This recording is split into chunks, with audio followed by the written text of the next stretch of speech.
In 2016, I produced an ebook called The 7 Imminent Dangers to Your Property Business. And what I'd like to do in this video is just explore how my predictions fared out in terms of what I was predicting back in 2016, what would happen in the subsequent years. This is still available if you'd like a copy of it. And if you go to, I'll put a link in the description below, but it's propertyebook.com is the actual website that you need to go to. But as I say, I'll put a link in the description below. Also, if you're interested in property development, I have a book called You a Property Developer. So if you'd like a copy of that, I'm currently offering it for free. All I ask is that you pay for the postage and packaging, and you simply go to youapropertydeveloper.com website in order to access, and again there'll be a link in the description below.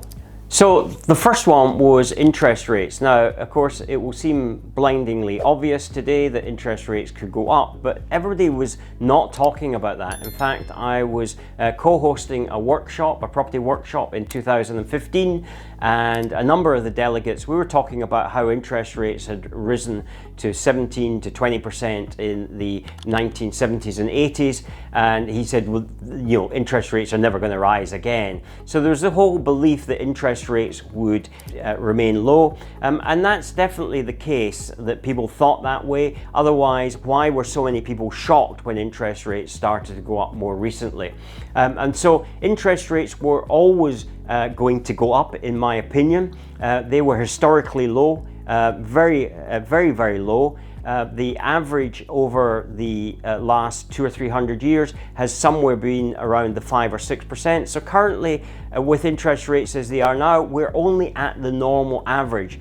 People talk about we have high interest rates at the moment. Actually, we don't. We have average interest at the moment. So you need to get used to living with these sorts of levels of interest. Does that mean to say that I think they won't reduce? Yes, I think you'll see some movement down, but you're not going to see the movement down you saw previously down to those ridiculous levels. And one of the reasons for that is it gives them a buffer to be able to move them down at the time of the next financial crisis. And incidentally, there will be another financial crisis. Not yet. The prediction is it's going to be in 2026, so we've got still somewhere to go on that, but that's the subject of that's a completely different subject. So interest rates, they are at their historical norm, and you should always factor that in terms of any investment that you are making, that they may rise. So definitely that came true. To say, it seems very obvious today, but nobody was talking about that, and nobody was talking about that until very, very recently. The second area was, and this is one of the reasons that prompted me to write this report, because I started to look at the things that people didn't really believe and I believed would change. So the thing that was introduced then, and there was tremendous outrage when it was introduced, was the supplemental buyer's supplement. So if you had more than one property, whether that be an investment property or whether it be a second home, maybe a holiday home that you had, you were now being required to pay an additional stamp duty. Depending on which country of the UK, it's called different names, but we'll just stick with the name stamp duty. So you were being asked to pay this additional amount of money, which was leveled at 3%. And what I said was that you're going to find that there's going to be tax creep there, because there always is tax creep, and eventually that is going to rise to 6%. So we're still in that window where it's still at 3% in England and Wales, although I think in Wales it has actually gone up. I know in Scotland it went to 4% fairly quickly, and then it went to 6%. So I think there's an opportunity, particularly now that we have a left-leaning government, that we may see that still come through. It is going to go up at some point. I guarantee you that it is going to go up, because all taxes creep. So I was around when VAT was introduced in the 1970s, and it was introduced at 10%. Look at where VAT is now, it's doubled. And I suspect that the additional homes tax will be certainly go up in the next few years, particularly as there seems to be a real clampdown on investment types of properties. If a Conservative government was not pro-investment properties, then you can bet that a Labour government is not going to be pro-investment properties. They don't like seeing individual landowners. And part of the move thinking behind the Conservative government doing that, and probably the Labour government, is that they wanted to institutionalise properties for rent rather than having individuals having those, because they believed that they could produce a higher standard of property for those, and so they wanted to see investment and pension funds getting into that market. The third area, which George Osborne introduced when he introduced the additional supplement, was also the tapering of mortgage interest that you were allowed to claim as an expense, and also pushing you into a higher tax rate. Now, this was really not understood when it was introduced, and I'm not going to go into the details of that because most people by now understand it. They certainly didn't, and there was confusion for many years after that of people who really didn't understand the implications of that.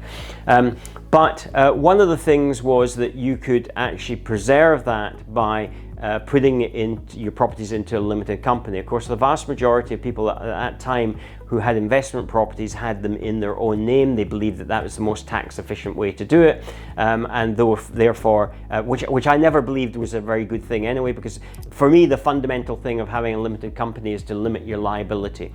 So you can have several companies and you're limited to the liability of each of those companies, whereas if you have everything in your own name, then you are really making yourself liable. So if something happens in one property, it could knock out your other properties. So I never thought that was a very good strategy. You shouldn't just consider tax. You need to understand the whole arena of everything that's involved when you have assets and when you have a business.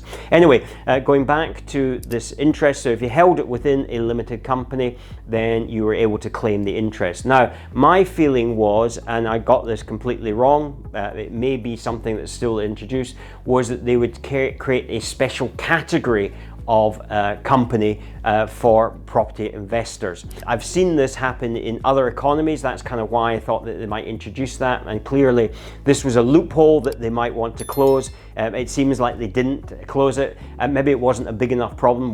Maybe there wasn't enough people who had properties within limited companies at that time, and so therefore they didn't actually introduce it. And of course there was then going to be, if people actually did move it into a limited company, and maybe this is why they didn't actually change it, was that there was a tax receipt benefit for them, for the Exchequer, by having you move your properties into a limited company. So I suspect that's why that never actually happened. Now that things have settled down, it may be something that our Labour government might actually have a look at. So that's just something to be a bit cautious about.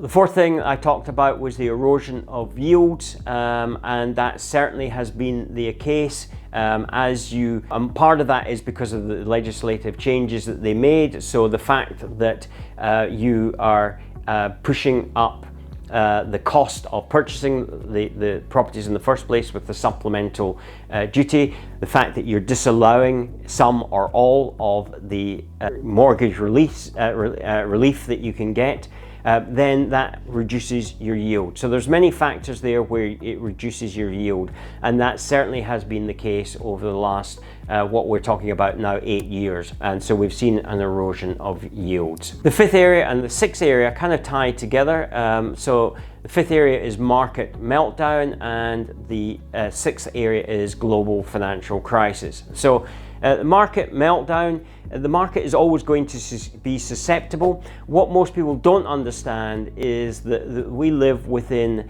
a 18-year property cycle, and so there's been, particularly over the last 8 years, there's been many hiccups where people thought that the whole market was going to collapse. I can remember speaking to somebody back in 2016 who was very nervous about buying a property because they felt that the market was going to collapse. This, of course, was around the time of the Brexit vote. I had an estate agent tell me a property I was looking to sell, told me that I need to get rid of it quick because everything's about to collapse. Because I understood the 18-year property cycle, I knew that wasn't the case. So it's interesting that people who are supposed experts are really giving the wrong advice. Also, as you saw the Brexit negotiations take longer and longer to implement, you saw people getting very nervous about what the housing market would do. People again predicting that it was all going to crash. Then of course we came to COVID when we did have a crash, but that was really an artificial crash because basically people couldn't get out to look at houses and buy houses. So that was almost inevitable. But then we saw the uptake from there. And of course, we've had a little bit of nervousness now. We had the interest rates rise, which then caused people to be a bit nervous about the way the market was going. And then we have, of course, with the impending as it was general election, people were a bit cautious. But all of those things are just noise, and you need to be able to separate noise from what's really happening in the market. The fundamental thing is that all economic growth goes into the land value goes up, and that pushes up house prices until the point the economic activity contracts, and then you find that the land prices start to collapse, and then you get into what was in 2008 a global financial crisis. But there's a lot of noise around there, and if you listen to that noise, you're almost never going to do anything because there's always an impending, according to the media, some sort of collapse that is coming around. Currently, house prices are going to look good for the next few years. We are in what we call the winner's curse. So we are at the point where getting the timing right is going to be crucial. Certainly there's opportunities at the moment, but as you get into the second half, I would suspect, of 2026, you need to be very cautious. I'm not saying that you shouldn't be involved in it. I just think that what you need to be doing is making sure that you have contingencies built in.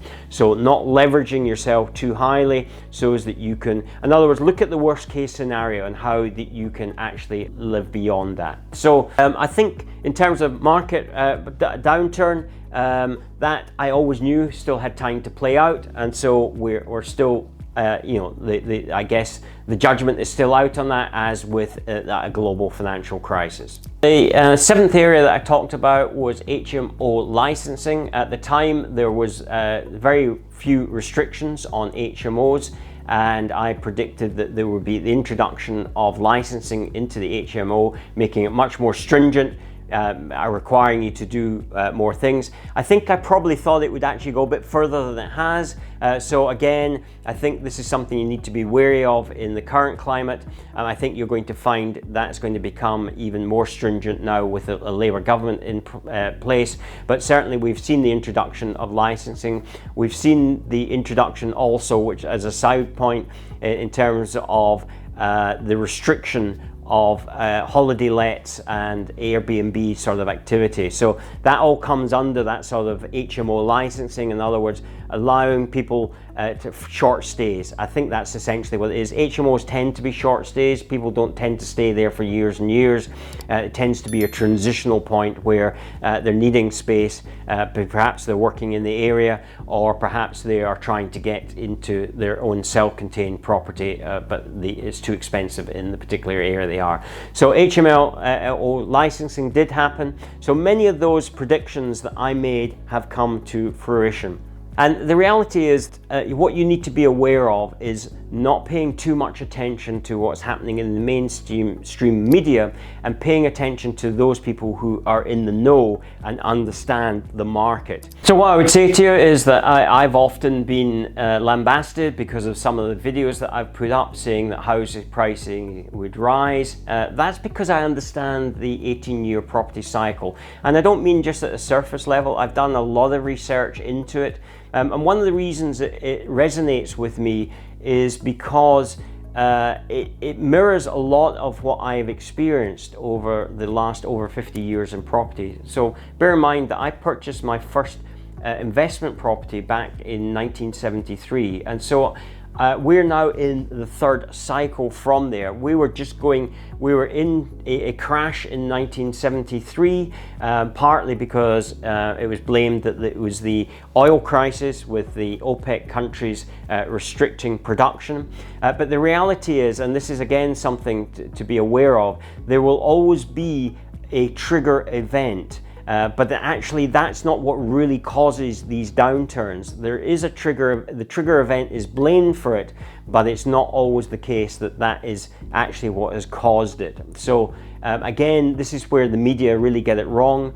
You need to really understand the 18-year property cycle, and perhaps I'll do a video on that. I have done one on several years ago, but maybe it's time to do another one, because it's very important, particularly as we're now approaching the peak of the current cycle, that you understand these principles. Anyway, if you like the content, please subscribe if you haven't already. We need to get a much higher proportion of subscribers to viewers than we currently have. We only have about 15% of the people who view this channel who actually have subscribed, which is, let's be honest, I'll be a bit cheeky. It's a bit cheeky. You're consuming the content, but you're not actually clicking on the subscribe button to show that you actually support the channel. Anyway, until the next time, take care, and I look forward to speaking to you then. Bye-bye.